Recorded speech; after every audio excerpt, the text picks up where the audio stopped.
Hello dear students, अभ्यास करत असताना तुम्हाला वेगवेगळे डिस्ट्रॅक्शन्स हे सतत येत असतात. त्यासाठीचा उपाय म्हणून मी तुम्हाला सगळ्यात पहिली गोष्ट लास्ट जो व्हिडिओ आपण बनवलेला होता त्याच्यात मी सांगितलं की तुम्हाला काय करायचं आहे, एक शेड्यूल बनवायचं आहे, तुमचे टास्क डिसाईड करायचे आहे, ते लिहून काढायचे आहेत पेपरवरती आणि त्या अकॉर्डिंगली तुमचं दिवसभराचं शेड्यूल प्लॅन करायचं. आदल्या दिवशी रात्री दुसऱ्या दिवशीचं काय तुम्ही करणार आहात हे एकदा ठरल्यानंतर मग त्या पद्धतीनं तुम्ही काम करायचं. परंतु आयडियली आता तुम्ही काम ॲक्च्युली जेव्हा करायला सुरुवात करता तेव्हा येणारे डिस्ट्रॅक्शन्स हे वेगळेच असतात. मग कधीतरी काहीतरी फोन वाजतो, कोणीतरी हाक मारतं, कसला तरी आवाज येतो, कसला वास येतो, हां अजून काय मोबाईलवरती नोटिफिकेशन्स येतात, गाणी ऐकू येतात.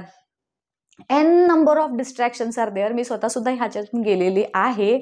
आणि मग उगाचच अभ्यासाला बसलं की वाटतं थोड्या वेळानं मोबाईल घेऊन बघावं किंवा काही ना काहीतरी होत राहतं आणि आपण कन्सिस्टंटली अभ्यास करू शकत नाही. आणि तुम्हाला सगळ्यांनाच माहीत आहे की कन्सिस्टन्सी ही कोणत्याही क्षेत्रामध्ये यश मिळवण्यासाठीची आवश्यक असणारी बाब आहे, ज्याच्याशिवाय तुम्ही कुठल्याच क्षेत्रात यश मिळवू शकत नाही. आणि मग ती कन्सिस्टन्सी अचीव आता करायची हाय टाईम आहे, ही वेळ आलेली आहे की आता प्रत्येक स्टुडंटला 10वी 8वी 9वी कुणीही असू देत, तुम्हाला म्हणजे आधी म्हणजे आम्ही जेव्हा शाळेमध्ये होतो तर तेव्हा असणारे डिस्ट्रॅक्शन्स हे कम्पॅरेटिव्हली काहीच नव्हते. म्हणजे असं काही तेव्हा मोबाईलचा वापर किंवा काहीच व्हायचं नाही, त्यामुळं अभ्यास सलग तासभर एका जागी बसून आम्ही इझिली करायचो. परंतु आता तसं नाही होत. वाचन हे संस्कृती ऑलमोस्ट लोप पावत चाललेली आहे. अभ्यासाचीच काही ती पुस्तकं वाचली जातात, अदरवाईज पेरेंट्सच वाचत नाहीत. काही अपवाद आहेत नक्कीच आणि जे खूपच कौतुकास्पद आहेत, परंतु बऱ्याचशा घरांच्या मध्ये असं दिसतं इकडे एक मोबाईल आणि कोणीच वाचत नाही आहे आणि मग मुलं तरी काय करणार.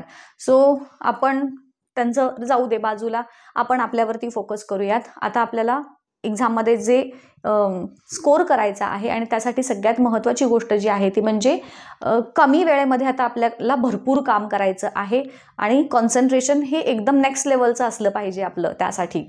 आणि मग हेच तुमचं जे माइंड असतं ते माइंडला कंट्रोल करण्यासाठी, माइंडला एक ट्रेनिंग देण्यासाठी, कारण मन हे एका जनावरासारखं असतं. आपण त्याला असं तुम्ही मोकाट सोडलं की ते हवं तसं उधळत राहतं.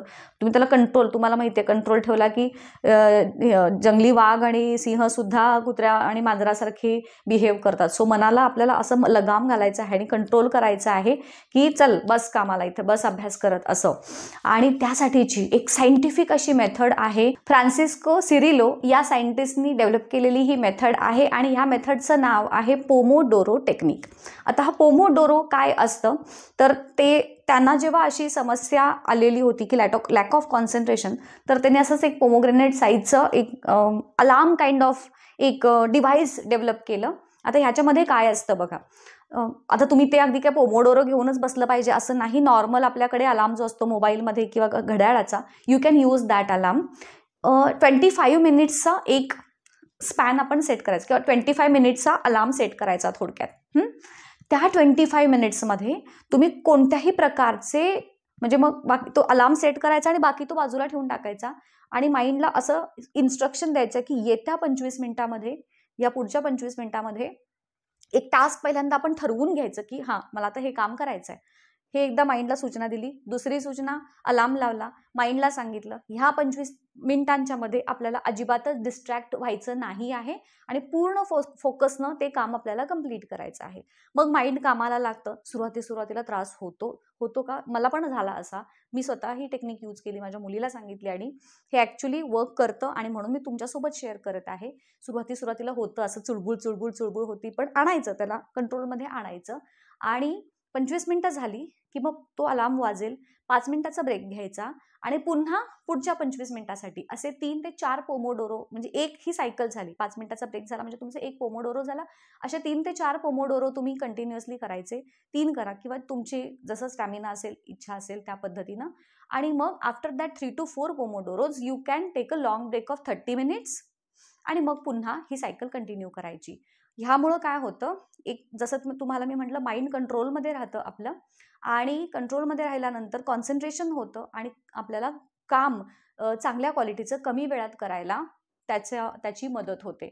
हां, आता सुरुवातीला समजा अगदीच अपवादात्मक असे काही विद्यार्थ्यांना वाटत असेल की नाही बॉस मला 25 मिनिटं नाही जमत आहे, तर मग तुम्ही इन दॅट केस 20 ते 15 मिनिमम 15, त्याच्यापेक्षा कमी ठेवू नका. 15 ते 20 मिनिटं तरी इझिली तुम्ही करू शकता. 25 मिनिटं हा ॲक्च्युली आयडियल एक ॲव्हरेज स्पॅन आहे की ज्याच्यामध्ये कोणीही सलग एका जागी बसून कॉन्सन्ट्रेट करू शकतो.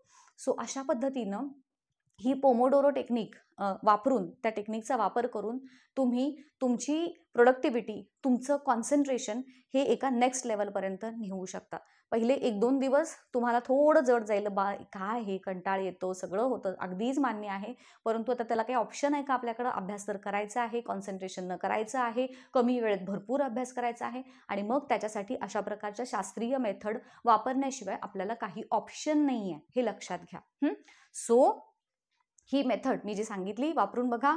नॉर्मल अलार्म यूज करू शकता किंवा प्लेस्टोरला जा. प्लेस्टोरला तुम्ही पोमोडोरो असं टाकलं की तुम्हाला भरपूर सारे ॲप्स मिळतील. तुम्हाला आवडेल ते इन्स्टॉल करून घ्या आणि त्याचा यूज करा. काही हरकत नाही. काहीही करा, पण अभ्यास करा, छान करा, कॉन्सन्ट्रेशन देऊन करा आणि भरपूर यश मिळवा.